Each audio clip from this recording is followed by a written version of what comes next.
kids come to school to learn when they're loved at home. And if they're not loved at home, they come to school for love. There's no right way to do anything. A mindset could be just as preventative of anything down the road. We can make anything a win. If you're always looking for dirt and dust in your house, you're gonna find it. Hey, what's up guys? Thank you for joining me and welcome to the show. It is a true blessing to be able to connect with the top minds in strength each and every week and share stories, insights, and experiences on becoming stronger in every area of our lives. And now I want to do more for you. I want to invite you to join the exclusive private Facebook group of The Strength Connection. In this group, I share the biggest takeaways and lessons from these amazing conversations, as well as training and strength tips for pursuing mastery and fulfillment in life. This group is filled with individuals looking to take full control over their strength in their lives, and it's the perfect space to explore ideas and share your journey. You'll also get exclusive access to the Strength Connection Mastery Seminars. It's a deep dive into physical, mental, and spiritual training that you can begin using immediately. Just go to the Facebook groups, type in the Strength Connection, and you'll be accepted immediately. Thank you so much for tuning in, and I'll catch you on the inside. All right, let's do it. Leslee, what's up? It's so good to see you. Thanks for taking time. Thank you so much. I feel really honored that you asked me to come on here. Oh, no way. Okay. Yes, I do. Yeah. Well, the honor's all mine. I really appreciate you taking the time. I got a chance to actually hang out with you in person. We spent a whole weekend together recently in Arizona at our retreat. It was an absolute blast. I know. So I wasn't sure if you were going to come on because I know you have a thing with New York. So. So funny. This morning, I was thinking about our conversation and I thought, oh my gosh, if I would have known he was from New York from the beginning, I don't know if I would have asked him for a ride because he would have said no.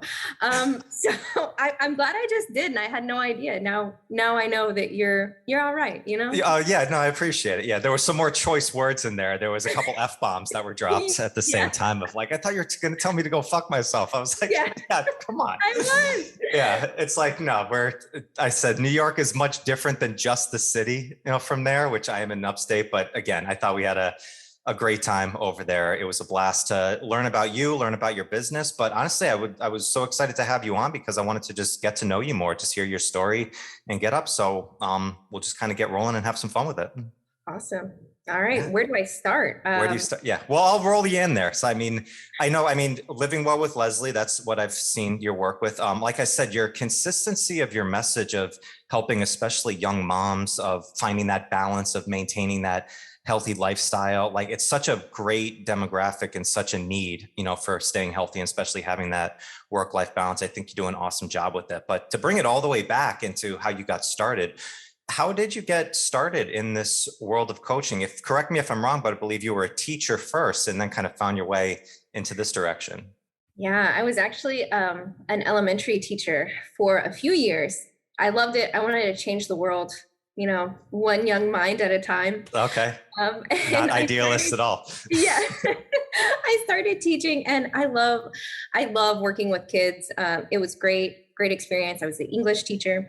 And then I started to notice that no matter what a big influence I was on these kids, at the end of the day, their parent was always the biggest role model for them. No matter what kind of parent they had, their parent was the biggest role model. And that's when I started to realize, because health was always a big thing for me. Even when I was teaching, I would make sure, the kids saw me, what I was eating for lunch. If I was snacking, I had an apple or carrots, just things like that they would never even think of.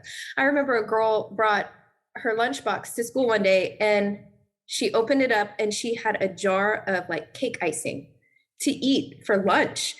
Now, I don't know if she packed that herself. Right? Can I get some? No, but it was just wow. So that's when I really started to think, okay, I've got to start with parents because the parents are going to be the biggest influence on their kids' life, no matter what kind of parent they are.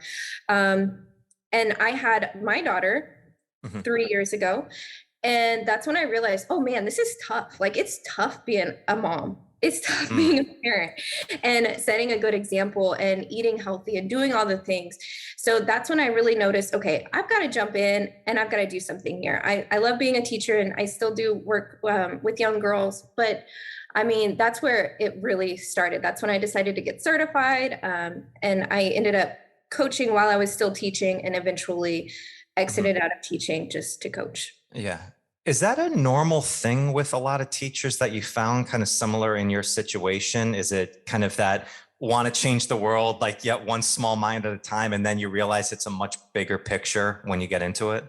Yeah, I think so. My husband is an educator and a coach, a football coach. So he is still in the school system, same kind of thing. He just pours himself into these kids, and it's the same thing. Like their parents are just a huge impact on them. So I think it is a common thing for people to get into it and be like, all right, let's do this. And then it's like, whoa, this is overwhelming. I'm sure it is. I mean, it's such a beautiful idea, right, on it. Then you actually get into the nitty gritty and realize this. I didn't realize much about it, but my sister's a teacher, and this, I don't remember, it must maybe like 4 or 5 years ago. She was garage sale shopping for a mattress because one of her students didn't have a bed to sleep on, and he was like 8 years old. And in my head, I don't know, I grew up in just kind of, I guess, a sheltered kind of igloo based spot. Didn't think that that was really a reality of, especially in the area that we were at. But one of her kids, it's like, yeah, you're going to teach them about the ABCs and like school stuff when they don't have a bed to sleep on. It's like, so Right. she was going out and trying to do that. That just shocked my mind in there of just like, you never know what the hell is going on in the home. And it's like, if you think you're going to change it in a few hours at school, like think again beforehand. Right. It seemed like you had a really similar experience. Definitely. Yeah. I mean, and sometimes the only meal that they would eat, it was at school. So they would go home and then they wouldn't eat again until they came back for breakfast. So, food and it's just, you have no idea. They say kids come to school to learn when they're loved at home. And if they're not loved at home, they come to school for love. So it's like, it's tough. Yeah, that's tough. Well, and your husband, he's not just a football coach, he's a Texas football coach. Yes. Which is a little bit different. I mean, that's like pretty much like professional in every other area of the country right there. So so I'm sure he pours his heart into it as well. I mean, there's so much, I mean, it's probably a different type of pressure down there too on those kids, because they're talking about probably going to big schools and stuff like that. That's their goal. Like, they're football 7 days a week. There's no turning it off during the season, even in the summer. I mean, they're always working towards it. So yeah. So when you first got into the business, and you got certified, did you start working in a specific place, or did you just kind of start your own business right from jump? I just kind of started right away. I had a few people, especially the teachers, because like I was saying earlier, being a mom and a teacher you kind of realize, oh, wow, this is difficult. So that's kind of where I started. I started helping some of my former teacher friends and just moms that I knew. And then it kind of just went from there. I started my social media and I started, being able to reach people all around the world. And that was really, so. Yeah. So did you see like specific struggles right off the bat? I mean, because I've known you from like the Eliminate Your Limits program, which is really mindset based centered of it. Was that something that was a thought that you wanted to get into right away? Or did that kind of the mindset side of it, did that come a little later down the road?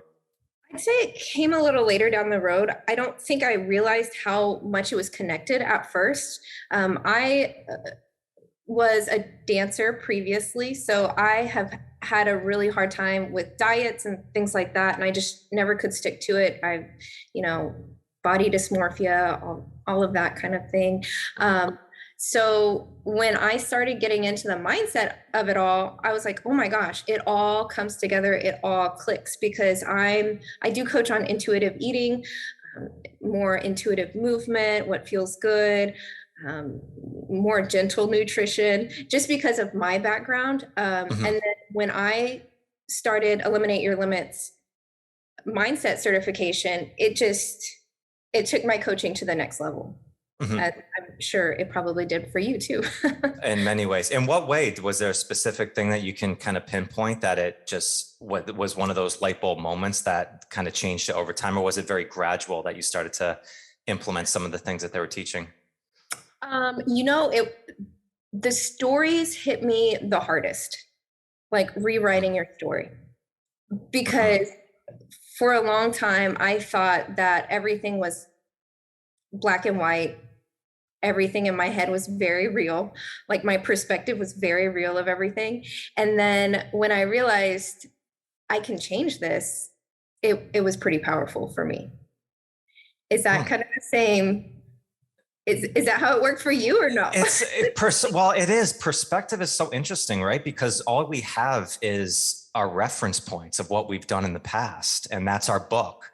Yeah. But then it's like to go forward with something different, you kind of have to rely on faith, really, in a way. And faith has an interesting connotation to a lot of different people. It could be a religious side of it, but really faith is just knowing that it's going to be okay moving forward if you go in that direction. And that's why, like, I'm always curious talking with people about mindset coaching and like mindset, like, what does that actually freaking mean? And, it seems like we, in like the physical side of health, like working out and stuff, we understand there's a preventative nature there. Like you're training today because you want to get stronger, but you're going to prevent future injury or something like that down the road. Yeah. With mindset, it seems like people mostly go into that thinking that you have a problem that you're trying to fix right now. Maybe you're depressed or you've had a disorder of some sense. And that's where I was like, no, mindset could be just as preventative of anything down the road. That was one of the big changes for me. Yeah, totally. Because I think about it and I think, maybe I didn't see some of my challenges at first when I first started the certification or working on my mindset. I didn't think I had anything that needed to be addressed. And then, just perfect. Yeah. Yeah, I'm perfect. And you start working on it and you're like, oh, wow. You can always improve. And I don't know. That's what I really enjoyed about it. Just taking it a step further. Yeah. How does your clients respond when you start talking about mindset? Is it kind of on a little bit of kind of what I just said right there? Like it's just not really know what the heck you're talking about? Yeah, the way I like to explain it is we all know what to do, right? We all know we need to exercise and eat right. And it's why we can't stick to it or why we're not doing it. That usually helps them see, okay, I do need to work on this, because often people will say, well, can you just give me a meal plan, give me a workout I need to do. And I'm like, I can, but I'm not going to like that. Okay. No. So sometimes it's accepted well. Sometimes, like you're saying, they're like, why do I need to work on this? I'm okay. Yeah. What do you think that is when people ask that? Like, is it like, I just want you to tell me what to do? Like, where do you think that's coming from? That's a good question. When I say that to somebody, I think that I'm just overwhelmed and I just want somebody to tell me what to do because I'm too overwhelmed with everything else going on in my life. And so that's where I think that they probably have that mindset too. There's way too much going on. I just need somebody to tell me what to do. But if we want something to last a lifetime, we've got to figure out how to do it ourselves, right? Right. It's a balance like anything, right? It's, my coach told me this word before of instead of using balance, use harmony. And I've just like jumped on that right off the bat of like, I always thought of it like the analogy of juggling, like if we think of balance and we juggle, it means all the balls are up at the same spot at all times, which means they're all going to crash down at the same time. Where if you juggle, one ball's up in the air while one's coming down to catch, and you kind of keep throwing them up and down from there. That hit me right off the bat. And I see you're already taking notes right there. I'm writing it down. I love that harmony. Yeah, because I'm with you, Leslie, on the intuitive side of training. But I've also had the question too, is everybody ready for that right off the bat? Like, is there a time where just following a plan, like just telling somebody what to do at the moment, is that actually the best thing to do at some point as well?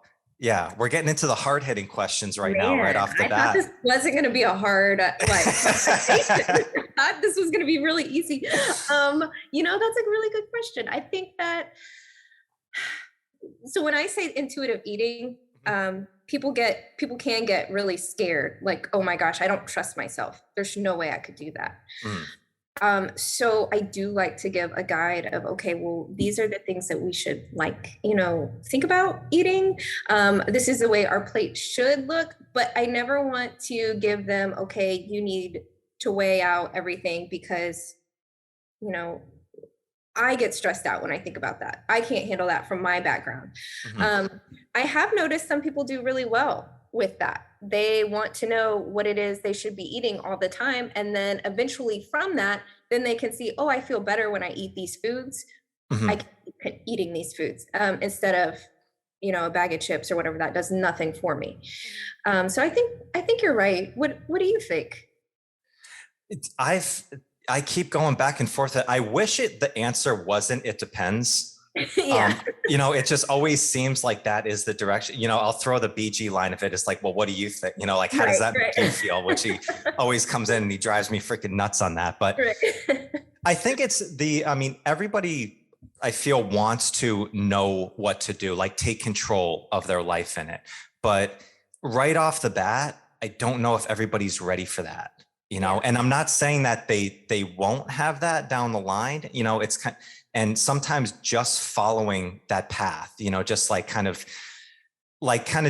of like, you know, starting to learn how to drive a car. You know, it's like, just learn where everything is in the car first, you know, just kind of know where the accelerator is before you kind of start navigating the highway a little bit. So I've always been curious about, when do you like go into a rigid structure versus when do you go more intuitive? And nutrition is such a vast world of that as well. Like, I mean, because there's an emotional side of it. There's a cultural background behind it. We get together for family gatherings and things. So, because I'm of the person, like, I can track everything that I eat, like down to the gram of everything. However, I'm a single guy. I don't have kids. I don't have a lot of responsibilities out there. So I know, you being a young mom and you work with a lot of young moms, adding that in, that might be just a little bit more of that overkill. Yeah. Well, and you know, sometimes I catch myself thinking, okay, well, it's tough for me. Maybe it's not tough for everybody else, but yeah, since that's usually who I work with, I know the overwhelm of trying to do that. And you have kids who will, you know, all they want to eat is chicken, like fried chicken and French fries or something, you know? Right. So it's like, how are we going to do this? Right. Yeah. Do you have a specific process of like kind of knowing which direction to start with on a client? Like, it's, if they say like, just tell me what to do, but you're not sure of that, like, what's your process like of like navigating that? Do you do a weekly planning with them? Do you do like a daily type thing? Like, how does that work? I usually focus on weekly. What I do, I'll send them off and I say, look, just eat whatever you usually eat and write down how you feel right after you eat it and an hour after you eat it. Like, notice if you're tired, if you're bloated, if you have energy, and then we go from there as far as what they're eating. And same with working out. Like, I get them to tell me what it is that they like to do. If they don't know what they like to do, we usually go back to their childhood. Okay, so what did you do when you were a kid that you really, really enjoyed? And it might be, oh, I like to play basketball or tennis or just walk or ride my bike. And then we go from there. Oh, okay. Yeah, it's fun. It's fun to work with me. It sounds fun. Yeah, it's just a little bit. I totally get that from there. So yeah, it's the weekly planning has always been a challenge for me. Like, I've always thought like a month out for people works better. I don't know. It's like I've gone back and forth with this a million different times. Yeah, that's interesting. Again, it just goes back to me being like, I can only handle 1 week at a time for myself. I live day by day, week by week. So a month out is just overwhelming to me. Yeah. But that's just me. Yeah. So I want to bring it back a little bit to the mindset work from there. Is there daily things that you do to kind of get yourself in? Because I know you've got, you know, a 3-year-old, you got I think 5-month-old now as well, right? Yeah. So you got 2 young ones who take priority probably on a lot of scheduling. How do you manage your day of, you know, running a business, of being a mom, of, you know, being a wife? I mean, all the stuff and keeping all that in harmony. Ooh, harmony. There's that word. I have gotten, I think it's that I've gotten really good at knowing that there's no one way, there's no right way to do anything, right? There's no one way to do anything. So before I was thinking, oh my gosh, I need to get up and I need to journal as soon as I wake up.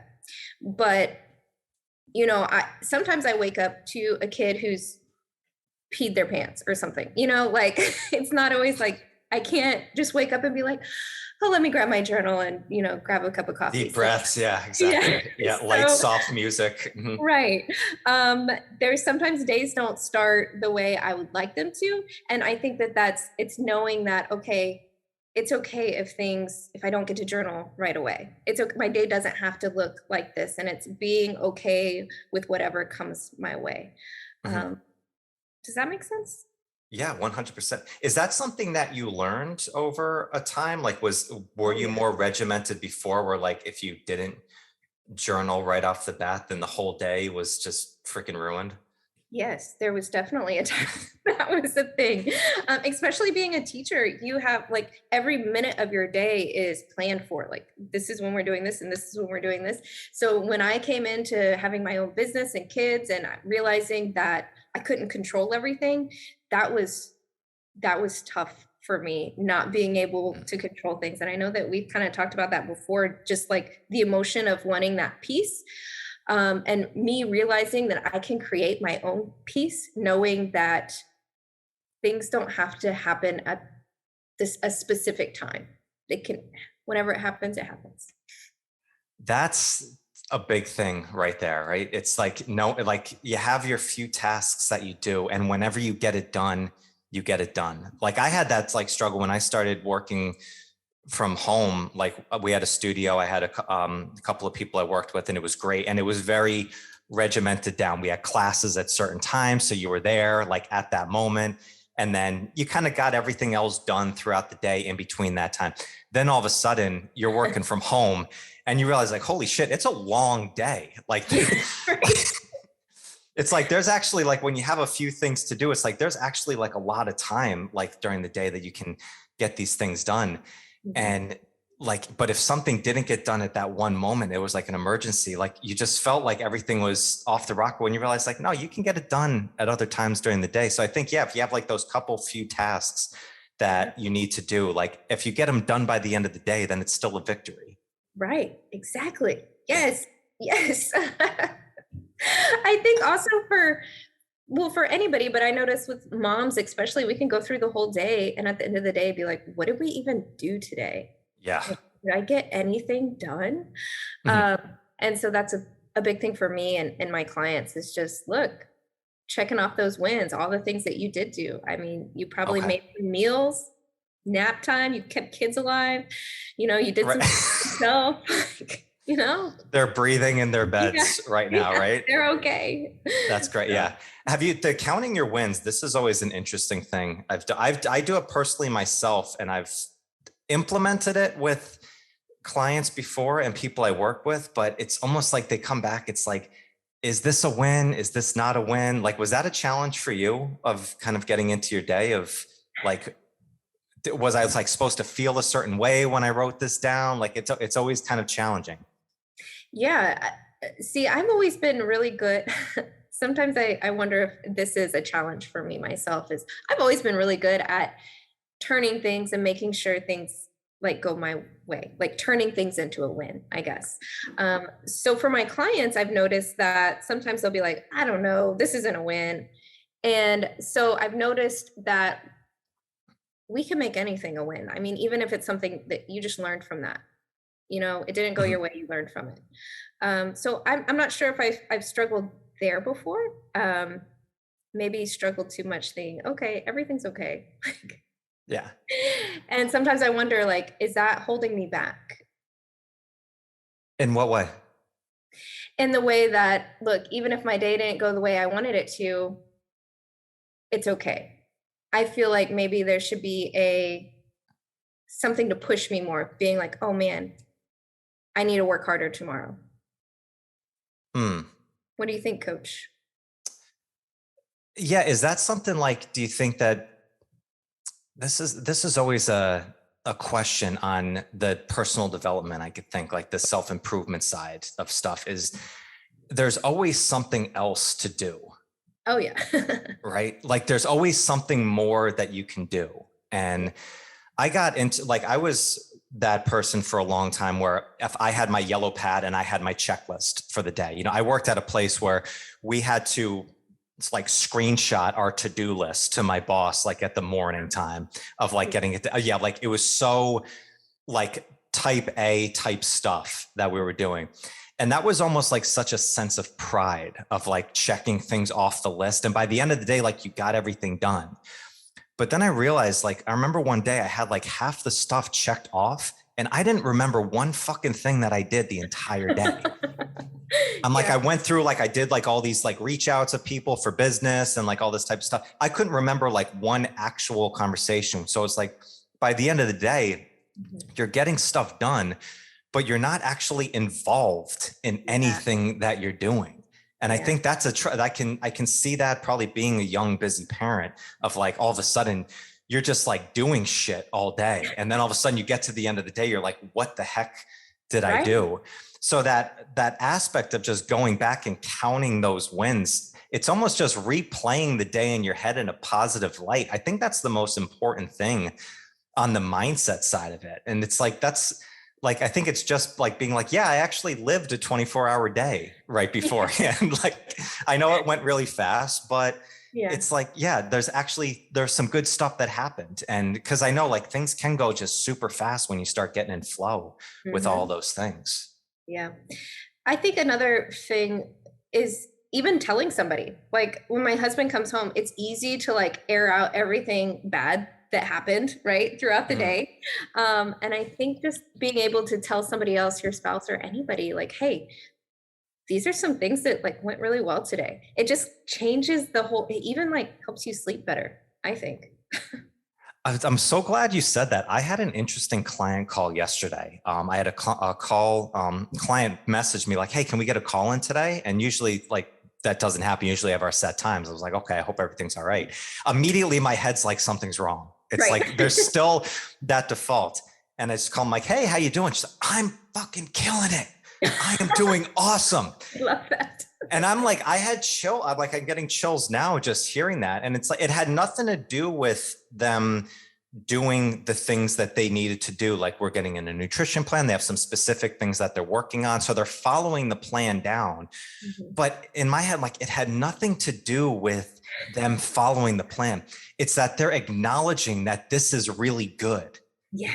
And I think that's like one of the big things with mindset, if we can get that shift into, just like you said, of like talking about the good things first that went on and like being okay, like celebrating that win. Like it's so easy. Like if somebody like even gives like a compliment, you know, to you and you're like, oh, like you kind of brush, oh, thanks, but you should see me at this time. Or so we just like throw that off. It's like, that's almost like a nasty narrative that we just have. I know maybe we want to be humble or we want to be modest in it, but it's like, no, like be like, yeah, I'm freaking killing it. Yes. Yeah. It's so funny. I have a group coaching program. And so in the group, we always share wins first.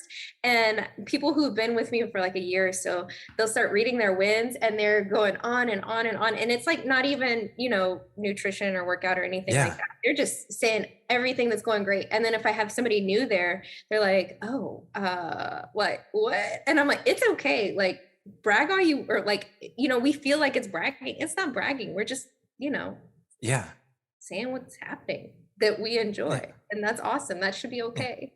Well, I wonder if that is one of the big challenges. I know, I mean, I've talked to a lot of coaches and we know the stats, especially in our culture here in America, it's like 95% of people that hit a goal will lose it over a year time, especially in things like weight loss and stuff like that. And it's like, so we have no problem actually like achieving the goal. It's actually sustaining it and keeping it going for life. And for the longest time, that's when I got into the intuitive side of training, is be like, it's because if we're just blindly following a program, someone's just telling us what to do, then we're not learning anything. So we're just enabling people so they don't know how to fend for this themselves. So a year or 3 years down the road, this is going backwards. But I think it's bigger than that. I think this is something that is a big piece of it. It's like, if you keep celebrating the positive things that are going on, that's almost like even if you say that, like if you say talk about the positive, it almost sounds like we're being wiggy, we're being like woo woo. Yeah. It's like that should be the freaking norm when we're talking Right. about like our health and our personal development, right? It shouldn't be like the backtrack, because it's so easy to, yeah, you just start venting about your day and all the stuff that's going wrong, when it's like, yeah, if we can flip that narrative, that's the big thing. Yeah. And so we talk about what's going good first, because it just gives us that energy to keep going. And then after we talk about our wins, it's like, okay, what challenges do we have this week? And a lot of times people will be like, oh, I can't remember now. Because they're thinking about all the good things. I'm like, yes, that's good. I mean, obviously we will talk about challenges, but yeah, it makes the challenges seem so small after you really focus on the positive from the week. That's huge. Do you see, like, does it take a little bit of time before like that new person like starts to flow that out? Like usually, I know it's always like it's a little challenging, but then all of a sudden, like you see that one comment that they make and you're like, oh, okay. Yeah. Now they're breaking through the barrier. Yeah. Yes. And I love it. I love that everybody else in the group is so open and they share everything, because that just, I could share my wins from the week, but somebody else could come on and share theirs, and they just relate to that so much better and are able to bring out what came of their week that was awesome. So I love that about the group aspect. Did you always do the group aspect, or did you work individually first, or did you do a combination? I actually worked just one-on-one for, I think, the first year. And then I started, when COVID happened, we started just meeting online to work out together, just because, why not? Everybody was by themselves, and then that's when I realized, okay, hey, we should do more of a coaching group. And we started it, and it's just grown from there and been amazing. That's so great. Yeah. Kind of my favorite. Well, it is. It's like, I mean, I think as coaches too, like sometimes we think like we're the only person that they can like help. And it's like, you realize in groups, like, I mean, when we get into certain calls with partners and stuff, like some of the insights from other people in it, not just from Brian or Carrie, are the things that help so much. That was one of the biggest things that I found from our retreat in Arizona when we were going around. Brian had us do this exercise of kind of getting into the day, like into like when you achieve everything that you want, like what does your day look like? Yeah. And in my head, I don't know if this has happened to you at all, but in my head, like I'm living a lot of that day right now. And Joe was the one that brought it up, and he's just like, my days kind of flow. It's like things are going well. And I was like, shit, mine too. And I think that's a point with a lot of people we work with as well. That's a big part is, sometimes we think of always the goals that we're trying to accomplish. We want to talk about the things that we're struggling with, because we think that these goals that we want to achieve are always out there. It's always far in the distance, when it's actually okay to be like living that goal a piece right now. Right. And it's almost like, it's a weird thing when you realize that, when you're like, no, I'm actually doing really well. I'm actually enjoying the day. I'm actually feeling in flow in the day. It's kind of almost, it was a weird thing for me to think of. And I've been coaching for almost 15 years now in this. So I can imagine somebody who's just getting started on their journey, how they must feel. And it's funny because that makes me kind of think about what I was thinking about earlier. And it's like, I'm pretty happy right now. So when I try to think about, where I want to go, it is weird when you think about, well, I'm happy where I'm at. Things are going pretty well. Like, why can't I just be happy in the moment? Right. Right. So that's interesting. And I like that you brought that up. Just like, maybe I am. I think somebody said something on our call the other day about, if you're always looking for dirt and dust in your house, you're going to find it. And that really resonated. Wow. Yeah. Like, interesting. That, oh my gosh, it's interesting. I didn't think much of that until actually I talked with one of my clients yesterday and we're doing a imagination theater type exercise right now in this group program that we're doing. And it's always an interesting thing of getting into that. And she's one of those people I've worked with for a long time. And she was having struggles with it because she's living kind of what she wants right now. Yeah. Yeah. And it's like, it's always, we're in this culture, we're in this mindset where we always need to be pushing forward. And granted, if you have a specific goal that you want to accomplish, if you want to drop weight or if you want to get stronger, whatever it is, especially on the physical side, but it's okay to actually be enjoying the process of it. I think that's really, I've talked about mastery versus like progress all the time. And mastery is really about enjoying the process of getting to that goal. Yeah. Yeah. And it's like, it's an exciting thing, to do from there. So how is your coaching since you first started changed over the time now? Like, is there specific things that you do now with clients or with your message out there that has evolved over time since you first got into this world? I think so. Since once I got certified through Eliminate Your Limits, I definitely started adding in the 4 pillars. And I noticed that it's just a simple way to explain, even how to journal, like what we should be writing about, how we should be listening to what we're telling ourselves. That really changed, because at first, honestly, I was pretty much just doing intuitive eating, like I was saying earlier. And then when you put the two together, it's like, oh, wow, there's so much more. It all fits together. So it's changed in that way. And as far as just like, the one-on-one and group stuff, obviously I can do virtual now, when before I thought I just had to meet in person, just little things like that. But right. The mindset, I'm telling you, it's a game changer. It is. I mean, it's, I remember I had Dr. Lisa Lewis on, who's one of my favorite people to talk to, when she talked about mindset coaching. And she said the line, she's like, we have a coach for your physical training. You have a nutrition coach, like you have teachers. You think you can handle your brain by yourself? Yeah. It's like, we need mindset coaching. We need to talk about these things. And that's on the preventative side of it. With your journaling practice, do you have a specific way that you approach it? Like, do you do it daily? Do you start with prompts, or how do you go about that? So it depends. There's that answer. It depends. I always start with my wins. I always start with what's going good. And then I start, if there's something that's been bothering me, I ask questions like, why is this bothering me? How can I overcome this? Ways to get me thinking about, where I want my thoughts to go, where I want my brain to go about overcoming it. What are my superpowers I can use in order to, make this right? It's funny. I was so right now, like football season, right? It's crazy. I think I assume most people want to feel like they're in control of their days. So I've kind of flipped this switch a little bit, script, that I am in control. I'm controlling everything because my husband isn't here most of the time. So I can control everything that goes on. It's all on me.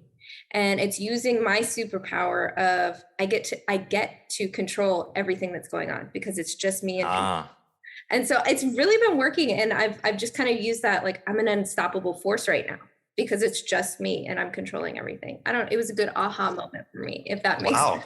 Oh yeah, no doubt. Super mom right there. That's superpowers over here. That's interesting. The word superpowers in there. Yeah. I haven't used that before. I haven't really heard, actually, I think I've heard Carrie actually use that, Probably, phrase before. Yeah. It's interesting, because that's something like you would think that you can't relate to that as much, because you think like, oh, superpower, that's like a comic book type thing. Right. But it's like, what are the things actually that you're really good at? Yeah. What do you think your superpowers are? I'm probably curiosity is number one, for it. I mean, that's interesting. You asked that. One of the things I did with my group is we did a gratitude practice, and gratitude, if any power is a superpower that I have, it is probably gratitude. I am grateful for everything that I have. And I'm grateful, especially for the struggles of it. And one of the things that threw everybody for a loop is I asked them to start with something that they're grateful for about themselves. Oh. Because like naturally we go through, I'm grateful for my family. I'm grateful for my spouse. I'm grateful for, my work and that I can do it. And all these things that are external from there. When actually it's like, we don't look inward first about what are the things that we're actually excited about? And like, what are the things that we're actually really good at innately?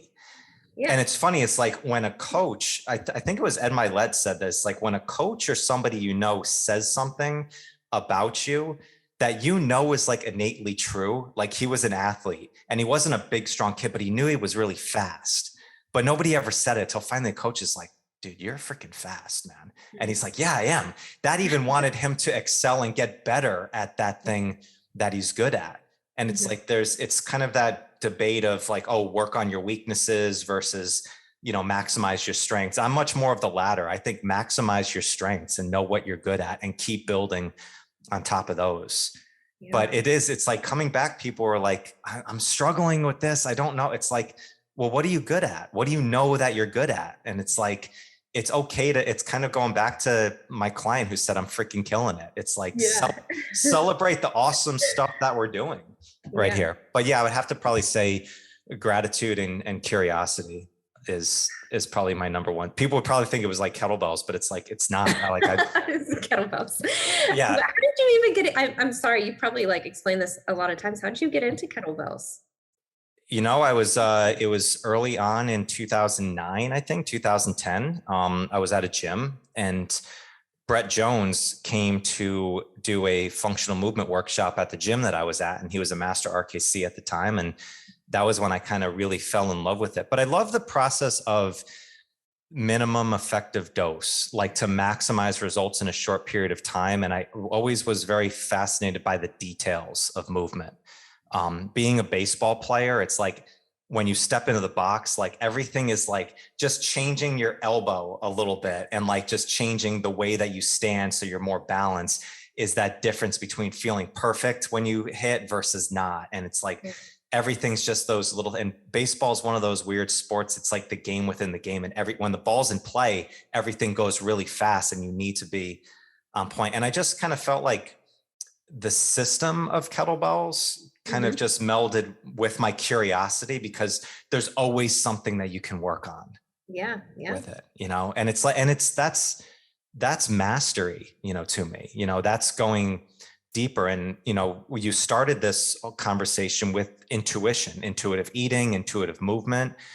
And I think the same thing, like you can practice the same things every day, but your body, your mind, everything is brand new every day.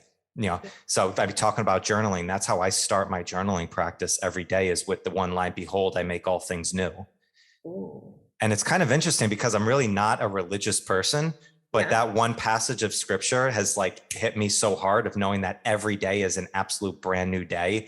Body's different, mind's different, and it's a new opportunity. And if you keep that thought process, then everything that was shitty happened yesterday, you have another opportunity to do it well. And also, everything that went well yesterday doesn't mean as much today. You still have to do what you need to do. And that's allowed me to stay in the present with everything. I love that. That's awesome. Yeah. Maybe I'm going to start. Maybe I'll try that today. Say it one more time. Behold, I make all things new.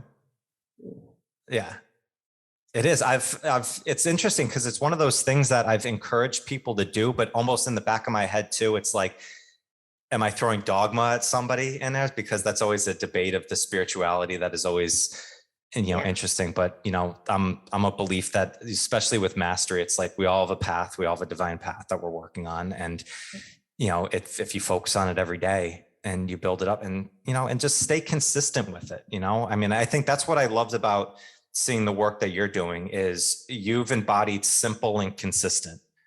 And it's like, and I'm sure that's probably by design, but it's also kind of naturally part of your narrative of not overthinking, things too much and turning everything into a win. And if you keep these things simple and consistent, I think that's always going to yield the most results over a long period of time. Definitely. And you're 100% right. I have 3 things that I try to do every single day. And one of those things is movement. Sometimes my movement is, there's kids crawling on top of me, baby on the floor, whatever. But even if it's not amazing, I still did something. I still got something in. And I think if we're just consistent with that, it really do you always keep it at 3 on the day? Um, I keep it at 3. If I can do more, it's even better. It's like a bonus. Yeah. Yeah. Big bonus. Okay. That's always, What do you have? What's your number? I just have like, I usually either have a writing, I have a business thing, and then I have like a physical personal self-care type thing. Yeah, if I'm sure. doing that. It's challenging. I don't know if you've seen this at all, but like, I mean, as a solo business person, as I said, like you can work on stuff all day, every day. And I have no problem. I have no problem working very long hours and doing all that good stuff, but like keeping it in that focus of a few specific tasks that I, get done, then everything on top of that is a bonus. So if I'm working on it, I know that I'm working on it because I want to work on it, not because I have to work on it. Right. Yeah. It's that process of language, right? It's like that, knowing the differences in that language. Yeah. That's interesting. I love that. Yeah. Have you ever tried where you have your 3 wins or however many wins from the day and then saying what your next 3 wins are going to be for the next day? No.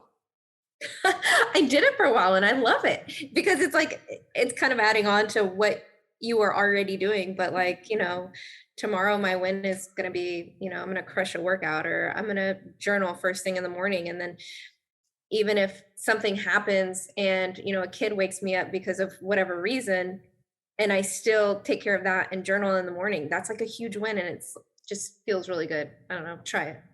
Tell me what you That's think. interesting. Yeah. I've tried something. I've worked on a piece, like a writing piece that I'm doing called Joyful Night. Ooh. Where it's, if you think of how you want to feel tonight at the end of the day, looking back at your day, how do you want to feel? What are the things that you want to do? So like the last line of like this poem that I wrote was, the duty of the day is to create a joyful night. Oh, yeah. I like this. Yeah. So if you create your day around how do I feel in the evening time? So it's like, all right, tonight's going to come, hopefully for all of us, but like at the end of the night, when you are resting and you're with your family and you're relaxing in that time, how do you want to feel? Do you want to feel stressed because you didn't do the things that you said you were going to do and you got to do them tomorrow? Or do you want to feel proud and feel just relaxed and joyful in that night, knowing that you did everything that you could? So kind of setting up that day. And I got that from, I think it was an interview that Hugh Jackman did with Tim Ferriss right before he started doing The Music Man. And he would write out his to-do list for the day like he already did it. Yeah. So instead of like I'm going to work out at this time, he said, I worked out at this time. Oh man, that's cool. Yeah. So he wrote it. He wrote everything in the past tense. Yeah. Like he was writing it in the future, and that made him get it done. And that kind of attached the emotion of it to the feeling behind it and everything. And I was like, oh, that's a really interesting way to do it. So kind of what I was talking about, like with the joyful night, is kind of the same thing. Like if you know the night's going to come, like, how do you want to feel tonight? Like, all right, the duty of the day. So you have your day, like this is the time where you're focused on duty and your tasks of what you need to do. So you can create that night for yourself. And if you didn't, then what happened during the day? Like, why were you off from there? It gives you a little bit of that time. It's something I'm playing around with and I was working with, because like I'm a journaler in the morning time. Like I'm 3 pages stream of consciousness, like artist way type stuff of doing it. But creating it in the past tense, like you've already lived it. This is a curious thing. So we'll have to see how that works. That is your superpower. I love it. I like it. Let me know like where you go with all this, because I want to hear more. Yeah, it could. It's I mean, it's always interesting, the personal development side of stuff, of doing, because there's always things that you can work on. And I mean, that's part of mastery, keeping it simple and consistent, playing around with one thing or another. But I remember that I have to go back and listen to that podcast again with Hugh Jackman, because that was he's a fascinating guy. I know everybody knows him from Wolverine and stuff like that, but he's like, he's the number 1 person on Broadway, and stuff. Like he's a fascinating dude of what he does. I'm gonna have to find that. If you remember, send it to me. I will. I definitely will. I'll do it right after. So awesome. Leslee, it's been a blast talking to you and having you on. This is so great. I seriously, I had so much fun meeting you, and getting to hang with you over the weekend at the retreat. And I love the work that you're doing, and just keep blasting it out. Keep doing you. Thank you so much. Thanks for having me on. Absolutely. If people want to follow you, check out more of your stuff, what's the best place that we can direct them? At Living Well with Leslee. Instagram. Perfect. Yeah. IG, all that good stuff. So, Yeah. awesome. Thank you. Leslee, keep it up. Thank you so much, listeners. Thank you so much. If you want to follow Leslee, you know where to do so. I'll catch you on the next one. Bye, guys.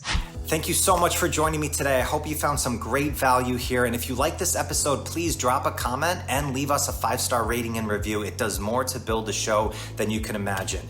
And do not forget to check out and join the Strength Connection Facebook group. In this group, I share the biggest takeaways and lessons from these amazing conversations, as well as training and strength tips for pursuing mastery and fulfillment in life. This group is filled with individuals looking to take full control over their strength, and it's the perfect space to explore new ideas and to share your journey. And you'll also get exclusive access to these Strength Connection Mastery seminars. It's a deep dive into the physical, mental, and spiritual training that you can begin using immediately. So do not wait, go now. Seriously, go. All right, much love to you. Thank you so much, and I'll catch you on the next one.